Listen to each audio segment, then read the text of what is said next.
Hello बच्चों, welcome to the channel. CBSE 2025 board examination में एक 3D का क्वेश्चन आया हुआ है जो कि एक higher order thinking skill question है। एनसीईआरटी में ऐसे क्वेश्चंस नहीं हैं, ठीक है ना। और इस टाइप के क्वेश्चन सीबीएसई में लगातार आते जा रहे हैं, तो आपको ये बहुत ही ध्यान से क्वेश्चन को समझना है। मैं इसका एक मेथड आपको बताता हूँ जिससे आप इस तरह के क्वेश्चन बहुत ही आसानी से निकाल पाएंगे, ठीक है ना। देखिए क्वेश्चन क्या बोल रहा है कि find the image A dash of a point A 163 in the line. हमें क्या बताना है? Image of a point in the line, ठीक है ना। एंड लाइन की इक्वेशन गिवन है। Also find the equation of a line joining A and A dash. A और ए डैश को ज्वाइन करके जो लाइन बनेगी आपको उसकी इक्वेशन भी बतानी है, ठीक है ना। तो चलिए समझते हैं इस क्वेश्चन को। तो बच्चों सबसे पहले हम लाइन बना लेते हैं। ये हमारे पास आ गई लाइन।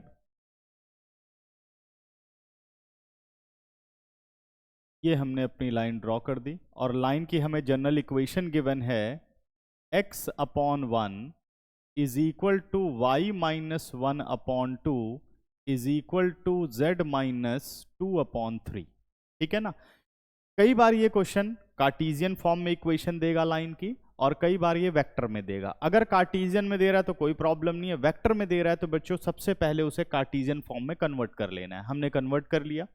उसके बाद अब हमारे पास आ गई कि भाई किस पॉइंट की इमेज आपको निकालनी है, किस पॉइंट की इमेज आपको निकालनी है। तो ये रहा हमारा पॉइंट ए, और ए के कोऑर्डिनेट आपको दे रखे हैं 1, 6 और 3, ठीक है ना। अब मुझे इसकी इमेज बनानी है, तो ये लाइन जो है वो एज अ मिरर काम कर रही है। तो यहां से आपने परपेंडिकुलर ड्रॉ किया, ठीक है ना।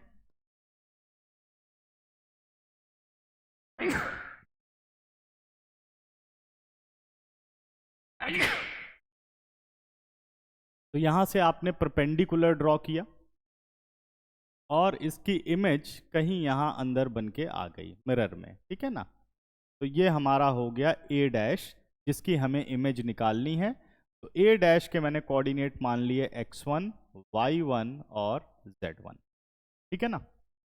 जब भी ऐसा क्वेश्चन आता है तो सबसे पहला काम है ये फुट ऑफ परपेंडिकुलर निकालना। क्या निकालना है? Coordinate of foot of perpendicular. हमेशा m के कोऑर्डिनेट पहले आप निकाल लो, फिर आपसे जो मर्जी पूछे आप सॉल्व कर सकते, ठीक है ना। तो ये क्वेश्चन कई तरीके से आता है। अगर आप इस मेथड को पूरा सीख जाओगे तो बहुत सारे क्वेश्चन सॉल्व कर पाओगे। क्वेश्चन ऐसे आता है कि find the foot of perpendicular, coordinate of foot of perpendicular of this point on that line. Also find length of perpendicular from this point on that line, ठीक है ना। इमेज का आपने देख ही लिया है। कई बार आपको इमेज देगा और पॉइंट आपसे पूछ लेगा। सबका वर्किंग करने का तरीका बच्चों एक ही है। तो पहला काम क्या होगा, फुट ऑफ परपेंडिकुलर आप निकाल लोगे तो आप इस क्वेश्चन में जो कुछ भी वो पूछता है आप सारा सॉल्यूशन कर लेंगे, ठीक है ना। तो फुट ऑफ परपेंडिकुलर निकालने का तरीका क्या है, ठीक है। तो आपने क्या करना है कि सबसे पहले जो ये लाइन की इक्वेशन है इसे आप कंसीडर करो के, ठीक है ना। तो हमने लेट कर लिया। Let x upon 1 is equal to y minus 1 upon 2 is equal to z minus 2 upon 3 is equal to k। अब हम x, y और z की वैल्यू निकालते हैं। x upon a is equal to k, y minus 1 upon 2 is equal to k, z minus 2 upon 3 is equal to k, ठीक है ना। तो x की वैल्यू कितनी आ गई बच्चों? एक तो k आ गई। y की वैल्यू हमारे पास आ गई 2k प्लस 1, एंड z की वैल्यू आ गई हमारे पास 3k प्लस 2। क्लियर है? अब जो ये k पॉइंट है, जो ये k की फॉर्म में आपने पॉइंट्स निकाले, वो इस लाइन पर आने वाला कोई भी पॉइंट हो सकता है, सही है।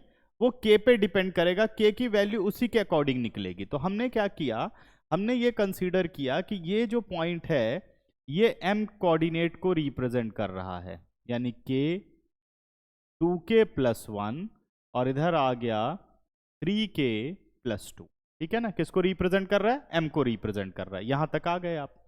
अब आप निकालो direction ratio of, direction ratio of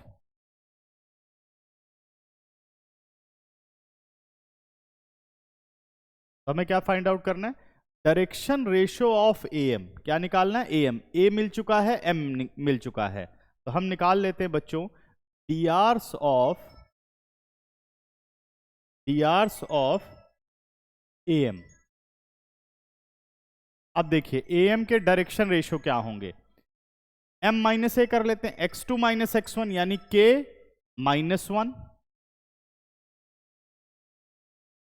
और दूसरा आ गया 2k प्लस 1 माइनस 6 यानी 2k माइनस 5, ठीक है, एंड z2 माइनस z1 तो कितना आ गया 3k प्लस 2 माइनस 3 यानी 3k माइनस 1 आ गया हमारे पास, ठीक है ना। तो क्या हो गया x2 minus x1, y2 minus y1 और z2 माइनस z1, हमने drs निकाल लिए। अब लाइन में यानी लाइन am और गिवन लाइन में क्या रिलेशनशिप है, हम ये जानते हैं कि लाइन और am क्या है, परपेंडिकुलर टू ईच अदर है, ठीक है ना, परपेंडिकुलर टू ईच अदर है, because am perpendicular to the line L, इसको नाम L दे देते हैं, ठीक है, therefore sum and product of their direction ratios is 0।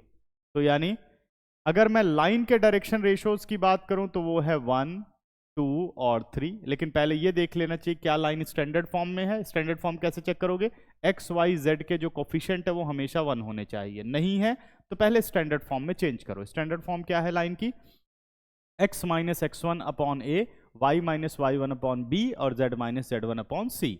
ये 5 मार्क का क्वेश्चन है और बहुत अच्छी तरीके से आपको इसे एक्सप्लेन करना है, ठीक है ना, पूरी ज्योमेट्री लिखनी है और फिर सिंप्लीफाई करना है। तो because am perpendicular to L, therefore a1 into a2 यानी 1 into k minus 1 plus b1 into b2 2 into 2k minus 5 plus c1 into c2 3 into 3k minus 1 is equal to बच्चों कितना आ गया, 0 आ गया, ठीक है ना। अब यहां से हम k की वैल्यू निकाल लेते हैं, तो हमारी k की वैल्यू आ गई k माइनस 1 प्लस 2 इंटू 2 हो गया हमारे पास 4k माइनस 10 प्लस 3 3 ज़ा 9k minus 3 is equal to 0, ठीक है ना।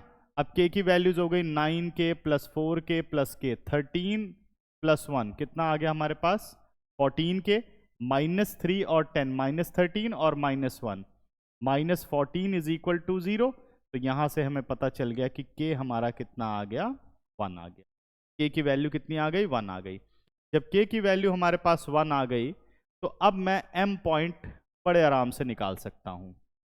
This implies m is equal to, ये रहे बच्चों m के कोऑर्डिनेट, तो k 1 है तो ये आ गया 1, x आ गया हमारा 2k प्लस 1 यानी 2 प्लस 1 कितना आ गया 3 आ गया। नेक्स्ट है बेटा 3k प्लस 2 1 डाला यानी 5 आ गया।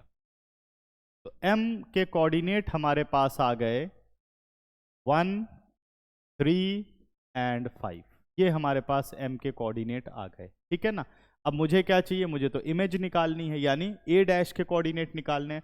What is the relation between a and a dash, ध्यान से देखो, तो am भाई ऑब्जेक्ट मिरर से जितनी दूर होगा यानी am, उसकी इमेज भी उतनी ही दूर होती है मिरर से, तो यानी am और a डैश m दोनों इक्वल हैं, am और a डैश m दोनों क्या है इक्वल हैं, ठीक है ना। तो इस पे आ जाते हैं अभी हम, am और a डैश m इक्वल है because am is equal to a dash m, therefore m is a mid point, m is a mid point.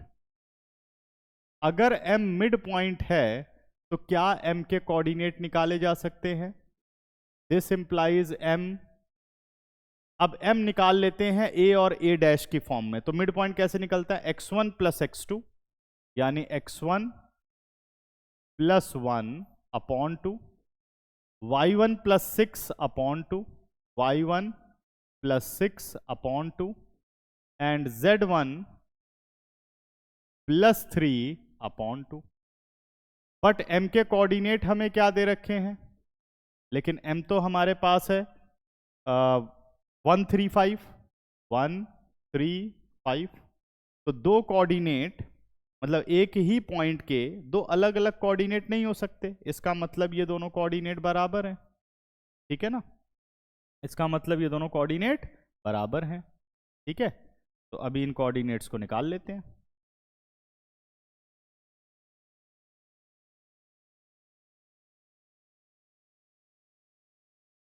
ठीक है, तो चलिए अब कोऑर्डिनेट्स निकाल लेते हैं।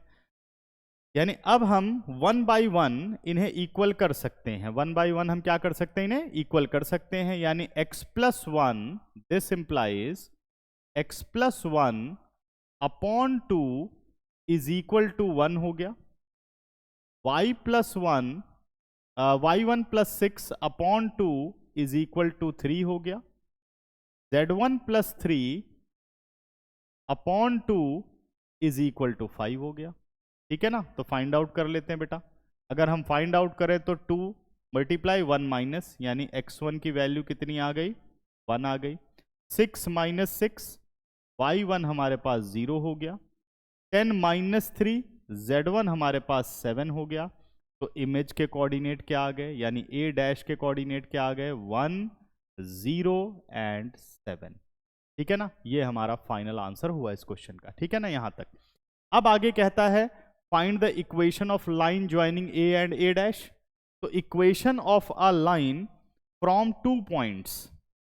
अब हमें क्या फाइंड आउट करना है, equation of a line from 2 points. तो देखिए इक्वेशन कैसे निकलेगी। ठीक है, इक्वेशन पे काम कर लेते हैं। इक्वेशन ऑफ अ लाइन, हमारे पास आ गया इक्वेशन ऑफ ए डैश। तो 2 पासिंग पॉइंट से लाइन की इक्वेशन क्या होती है, x माइनस एक्स वन, यानी x minus one upon x2 minus x one. x2 minus x one का मतलब, अब अगर मैं a डैश की बात करूं तो इसके कोऑर्डिनेट आ चुके हैं 1 0 और 7, 1 0 और 7। x2 minus x one, 1 minus one कितना हो गया, सॉरी बेटा 1 minus one 0। Next y minus y1 यानी 6 अपॉन y2 माइनस y1 यानी 0 माइनस 6, ये आ गया आपका माइनस 6। z माइनस z1 है हमारे पास 3, और डिनोमिनेटर में आ गया z2 माइनस z1 यानी 7 माइनस 3, ये आ गया हमारे पास 4। तो ये हमारे पास a और a डैश की इक्वेशन भी आ गई। ठीक है ना, तो ये बहुत ही इंपॉर्टेंट क्वेश्चन है और 5 मार्क का क्वेश्चन है। लगभग हर साल इसी कॉन्सेप्ट पर 5 नंबर का क्वेश्चन सीबीएसई बोर्ड के अंदर जरूर आता है।